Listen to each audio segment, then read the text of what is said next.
Washington ইউক্রেনকে একটি মার্কিন প্রস্তাবিত শান্তি চুক্তি গ্রহণের জন্য চাপ দিচ্ছে। এনবিসি নিউজে প্রকাশিত সর্বশেষ প্রতিবেদনে বলা হয়েছে, যুক্তরাষ্ট্রের একজন শীর্ষ সামরিক কর্মকর্তা কিয়েভকে সরাসরি সতর্ক করেছেন যে ইউক্রেন শীঘ্রই অবশ্যম্ভাবী পরাজয়ের মুখোমুখি হতে পারে। তার পরিস্থিতি আরো খারাপ হওয়ার আগেই চুক্তি মেনে নেওয়ায় তাদের জন্য যুক্তিসঙ্গত হবে। প্রতিবেদনে আলোচনার সঙ্গে যুক্ত একাধিক সূত্রকে উদ্ধৃতি করে বলা হয়েছে, 28 দফা সমন্বিত যে খসড়া শান্তি চুক্তি যুক্তরাষ্ট্র তৈরি করেছে তার প্রাথমিক সংস্করণ অনুযায়ী ইউক্রেনকে ডনবাসের রুশ নিয়ন্ত্রিত বাকি অঞ্চলগুলো ছাড়তে হবে।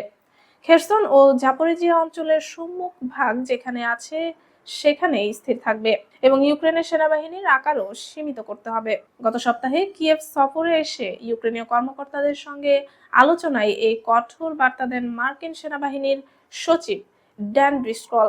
এনবিসির তথ্য মতে তিনি স্পষ্টভাবে বলেন, ইউক্রেনীয় বাহিনী যুদ্ধক্ষেত্রে ভয়াবহ বিপর্যয়ের মুখোমুখি এবং রুশ সেনাদের বিরুদ্ধে দ্রুতই পরাজয়ের দিকে ঠেলে দেওয়া হচ্ছে। একই সঙ্গে তিনি জানান, রাশিয়া সাম্প্রতিক সময়ে বিমান হামলা আরো তীব্র করেছে এবং মস্কো চাইলে দীর্ঘ সময় ধরে যুদ্ধ চালিয়ে যেতে সক্ষম।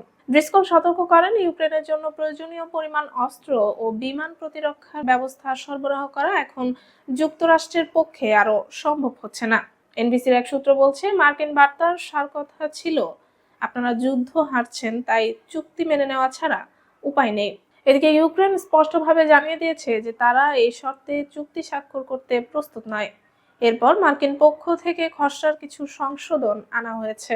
আর কয়েকটি আন্তর্জাতিক সংবাদ মাধ্যম জানিয়েছে, ব্রিস্কল গত সোমবার ও মঙ্গলবার আবুধাবিতে রুশ প্রতিনিধিদের সঙ্গেও গোপন আলোচনা করেছেন।